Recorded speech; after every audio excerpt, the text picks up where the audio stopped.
Perkenalkan Mbak, saya Elina Hafiza yang bertugas saat ini. Sebelumnya dengan Mbak siapa? Saya dengan Mbak Risa, Bu. Oh iya, Mbak Risa. Mbak Risa ada keperluan apa di sini, Mbak? Saya ingin melakukan konseling, Bu. Oh iya, sebelumnya Mbak berkenan untuk mengisi data terlebih dahulu ya? Ya, Bu, saya, Bu. Baik, kalau boleh tahu nama lengkapnya Mbak siapa? Risa Apriani. Mbak Risa Apriani ya? Iya, Bu. Tanggal lahir Mbak? Tanggal lahir saya 12 Ya. Januari 2001. 12 Januari 2000.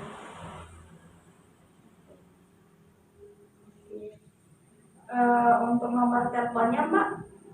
Ya. 081 Ya.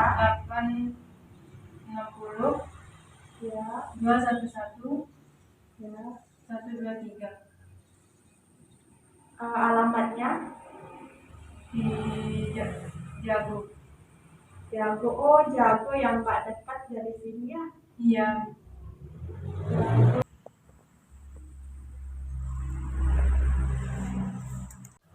Pekerjaan Mbak? Sebagai ibu rumah tangga, Bu. Ibu rumah tangga ya. Sebelumnya di sini Mbak sedang hamil? Oh iya, Bu, hamil baru 2 bulan. Oh iya. Oh, kalau begitu sebelumnya apakah Mbak sudah mengukur tinggi badan dan berat badan Mbak? Sudah lama belum, Bu? Oh, kalau begitu kita ukur tinggi badan, berat badan, dan lihat terlebih dahulu ya Mbak ya. Ya. Mari Mbak.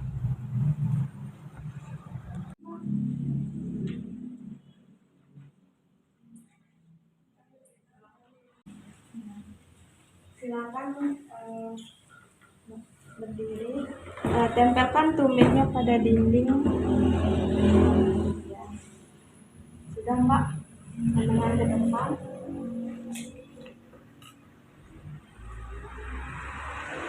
150,2. Sudah Mbak ya. Selanjutnya kita ukur berat badan ya Mbak ya. Mari ke sini. Sebelumnya benda-benda yang ada di saku Mbak bisa dikeluarkan biar tidak berpengaruh terhadap berat badannya Mbak. Tidak ada. Oh ya, baik. Silakan Mbak.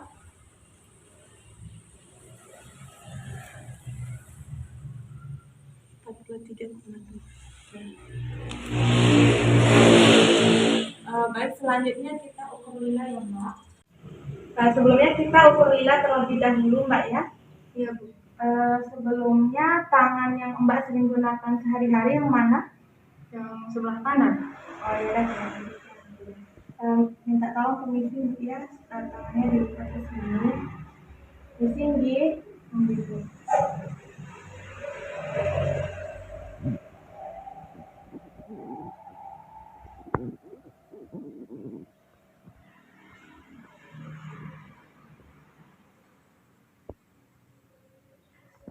Permisi.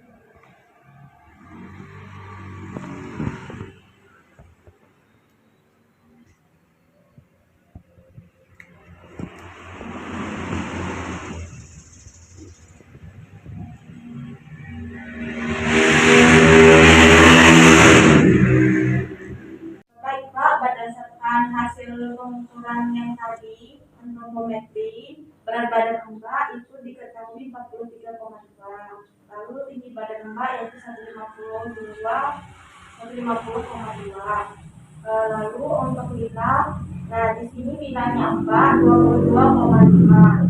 Sedangkan lila untuk ukuran lingkar lengan normal itu 23,5. Jadi di sini nilainya Mbak itu berada di bawah garis normal ya Mbak ya.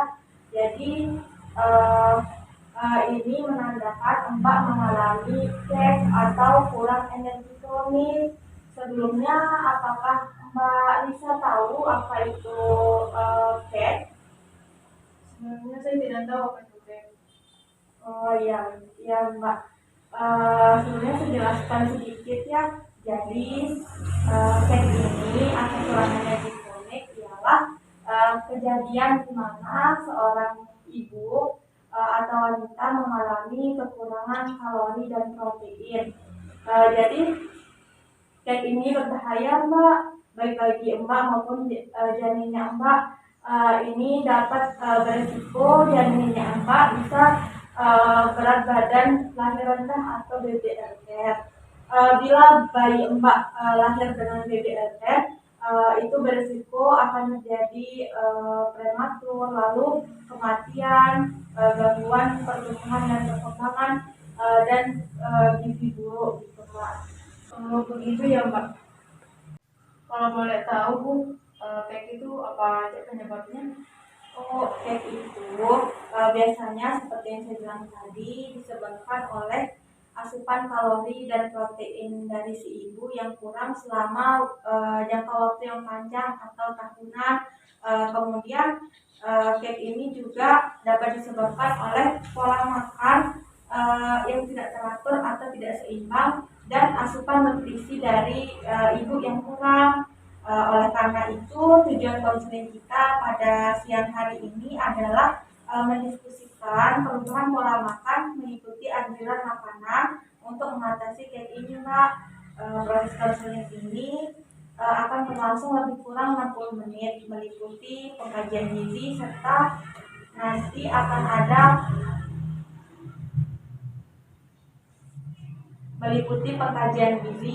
serta nanti penetapan diagnosis gizi dan implementasinya, Pak. Saya berharap Mbak Risa bersedia untuk bekerja sama demi keberhasilan proses konseling ini. Apakah Mbak bersedia? Saya bersedia Bu. Baik Mbak, sebelumnya di sini saya akan memberikan beberapa pertanyaan kepada Mbak untuk agar saya tahu apa saja yang Mbak konsumsi, mulai dari agar saya tahu apa saja yang Mbak bisa konsumsi kemarin, mulai dari Mbak bangun tidur sampai Mbak bangun lagi tadi pagi. Apakah Mbak bersedia? Saya bersedia Bu. Baik,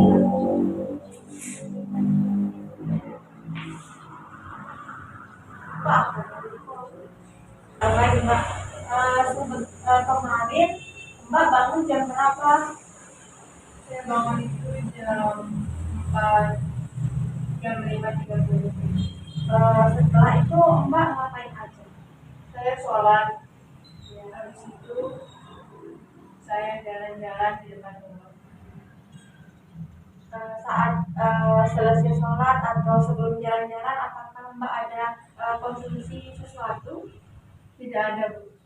Selanjutnya Mbak ngapain aja? Setelah saya pergi jalan-jalan, saya sekalian beli sayuran untuk masak.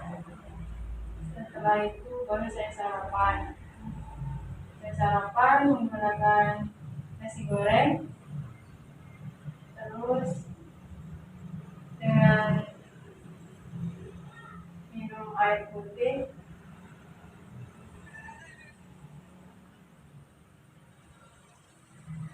Lalu Mbak ngapain? Setelah itu saya tidur. Ya. Saat sebelum tidur ada yang Mbak konsumsi? Ada Apa Mbak? saya konsumsi jus pepaya. Ya Mbak, disebut. Kalau boleh saya tahu Mbak sarapan nasi goreng itu jam berapa ya Mbak? Sekitar jam 7.30 itu Mbak. Oh iya Mbak. Lalu setelah itu Mbak ngapain aja?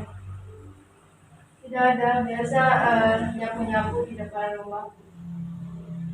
Terus saya makan brownies begitu. Oh, jadi setelah Mbak tidur tadi, Mbak bangun-bangunnya itu nyapu-nyapu, baru makan brownies. Iya, Bu. Terus Mbak ngapain setelah itu? Saya makan siang. Itu makan nasi putih.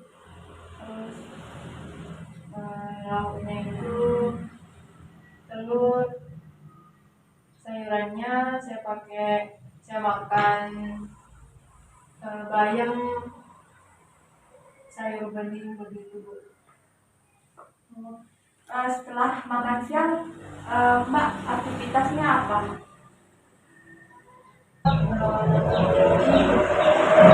Sambil ngomel-ngomel itu, saya ngambilnya itu disuguhin bumil, terus saya minum air kelapa.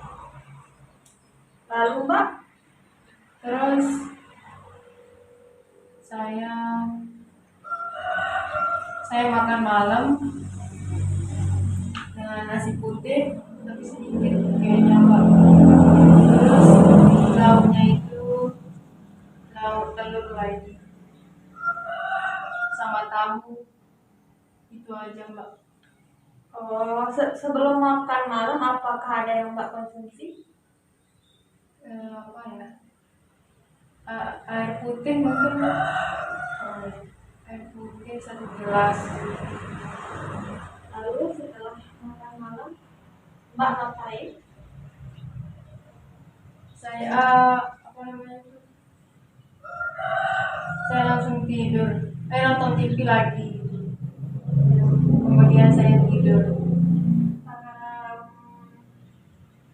Waktu saya nonton TV itu saya makan buah sama makan. Gitu ya.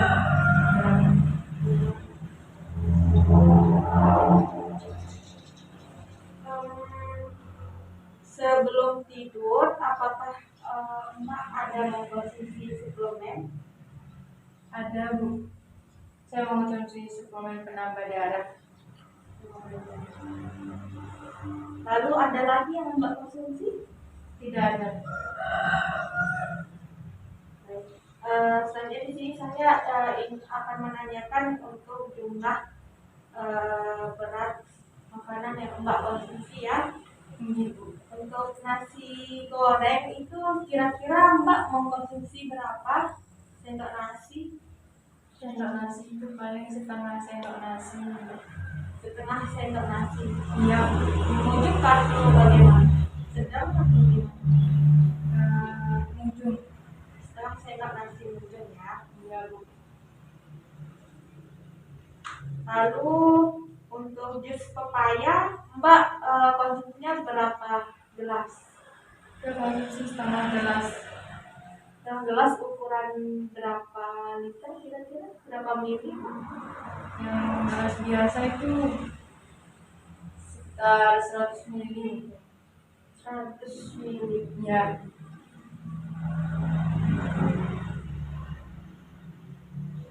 Lalu brownies Mbak konsumsi berapa buah kira-kira? 1 potong. Satu potong sedang atau bagaimana? 1 potong sedang. Lalu makan siang nasi putih Mbak konsumsi berapa sendok nasi? 1 sendok nasi. Untuk selanjutnya telur Mbak konsumsi berapa telur? Setengah butir. Setengah butir Ya. Setengah bandar. Lalu bayam Mbak konsumsi berapa? 1 sendok sayur.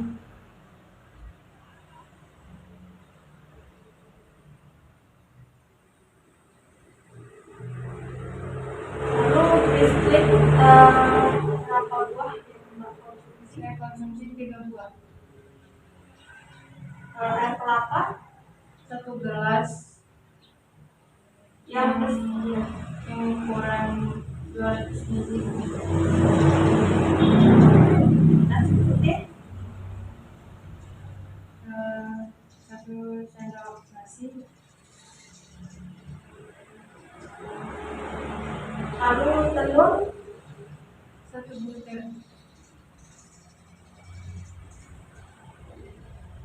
Untuk buah semangka Mbak konsumsi berapa? Satu potong. Satu potong sedang atau Yang kecil. kecil?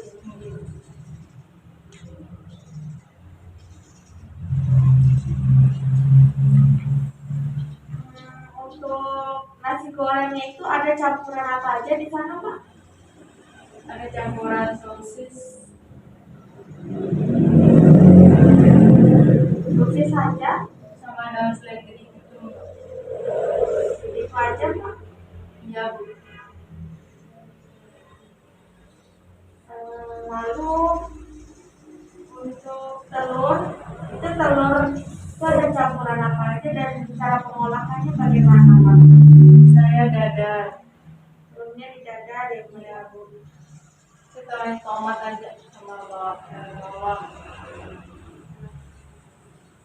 Ditambahin tomat ya.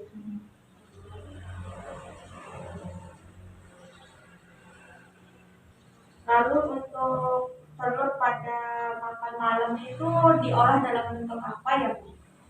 Saya orak-arik. Orak-arik ya Mbak ya. Iya Bu. Ada yang ditambahkan tidak dalam telur orak-ariknya Mbak? Tidak ada. Untuk nasinya itu semua nasi putih atau bagaimana? Ya nasi putih aja.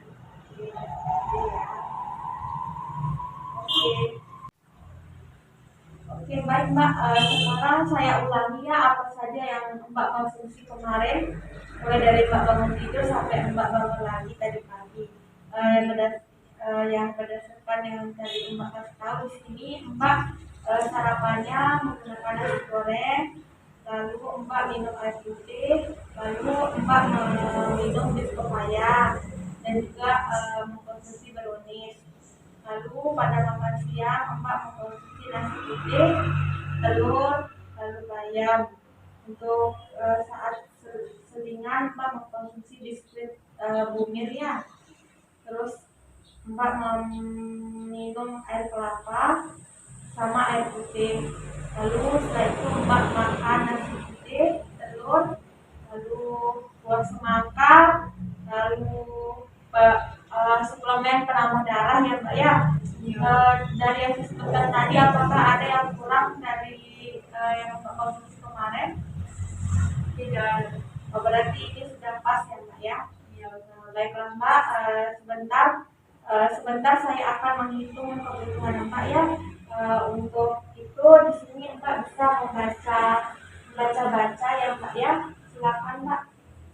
Mohon tunggu sebentar ya Mbak ya.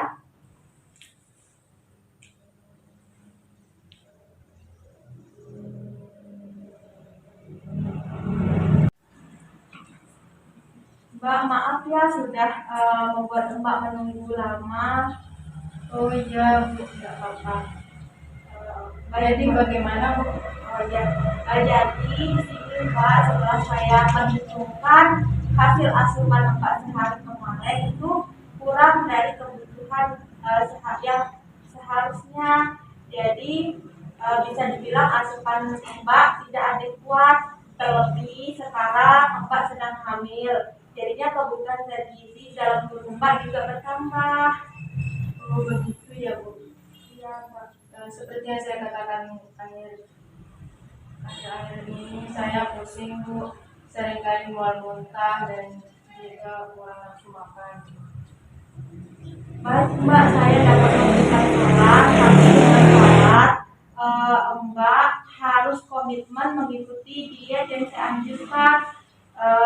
Apakah Mbak Risa bersedia? Oh iya Bu, tentu saya bersedia. Baik Mbak. Hal pertama yang Mbak Risa harus lakukan itu yaitu Mbak harus makan dengan pola gizi seimbang dan mengkonsumsi makanan dengan yang bervariasi serta lebih banyak dari sebelumnya, karena di sini kebutuhan Mbak juga bertambah karena Mbak sedang hamil. Sedangkan untuk mengatasi mual, muntah dan nafsu makan Mbak yang kurang, di sini Mbak dapat memilih makanan yang tidak berlemak dalam porsi yang kecil tetapi sering. Contohnya buah-buahan, roti, ubi, singkong, dan juga biskuit. Nah, itu Mbak. Oh begitu ya Bu. Baik ya Bu, saya akan usahakan seperti yang Ibu sarankan tadi. Ya Mbak, apakah dari penjelasan saya tadi ada hal yang ingin Mbak tanyakan? Pola makan gizi seimbang dan makanan yang bervariasi itu maksudnya gimana ya Bu? Oh ya, saya jelaskan sedikit ya Mbak ya. Jadi pola makan gizi seimbang itu maksudnya Mbak makan teratur 3 kali sehari, pagi, siang, dan malam. Lalu disertai dengan selingan, yaitu selingan pada siang itu sekitar jam 10, lalu ada selingan sore sekitar jam 4 Mbak. Setelah itu Mbak makan dengan makanan yang mengandung sumber karbohidrat, sumber lauk pauk hewani, lauk pauk nabati, serta sayur dan buah Mbak. Nah, contoh dari sumber karbohidrat itu contohnya seperti ubi, jagung, singkong, nasi, bihun, roti, dan lain-lain. Lalu untuk sumber protein hewan itu contohnya telur, ayam, daging, ikan, dan sebagainya. Sedangkan untuk protein nabati itu contohnya seperti kacang-kacangan, lalu ada tahu, tempe Mbak. Terus kalau untuk sayur dan buah itu Mbak dapat memilih seperti bayam, karena bayam ini tuh tinggi dengan zat besi. Nah, itu yang Mbak butuhkan saat hamil. Lalu Mbak juga bisa memilih wortel, brokoli. Lalu untuk buah-buahan, Mbak di sini dapat memilih pepaya, pisang, apel, dan melon. Begitu Mbak. Oh begitu ya Bu. Berarti saya harus makan makanan teratur 3 kali sehari seperti makan pagi, siang, malam, dan disertai dengan 2 kali selingan, yaitu selingan siang dan sore. Dan makanan yang saya konsumsi harus ada sumber karbohidrat, lauk hewani, lauk nabati, dan juga sayur dan buah. Contoh karbohidrat itu seperti nasi, terus roti, kentang, terus bihun, jagung, dan lain-lain. Nah, untuk yang protein hewan itu contohnya daging, ayam, terus telur, ikan, dan lain-lain. Nah, untuk yang lauk nabati contohnya tempe, tahu, kacang-kacangan. Nah, untuk yang sayur dan buah itu contohnya bayam, brokoli, untuk buahnya itu pepaya, apel, dan lain-lain. Apakah seperti itu Bu? Ya, betul sekali Mbak. Nah, jadi seperti yang Mbak sebutkan tadi itu adalah merupakan pola makan gizi seimbang dan juga maksud dari makanan yang bervariasi Mbak. Jadi jika ada yang ingin Mbak tanyakan atau belum Mbak pahami, Mbak bisa menghubungi saya di nomor telepon yang tertera di kertas yang tadi saya berikan Mbak ya. Yang ini ya Bu. Ya, Berarti ini buat saya Bu. iya Mbak, itu bisa boleh dibawa pulang ya Mbak ya. Iya Bu, terima kasih. Baik Mbak, konseling gizi selanjutnya itu kita rencanakan 2 minggu mendatang ya Mbak ya. Dan proses konseling gizi hari ini itu telah selesai Mbak. Sampai ketemu 2 minggu mendatang. Semoga ada peningkatan ya Mbak ya. Terima kasih sudah berkunjung. Ya Bu, saya akan kembali lagi. Terima kasih juga Bu. Ya Mbak, sama-sama. Mari saya antar Mbak. Oh iya Bu.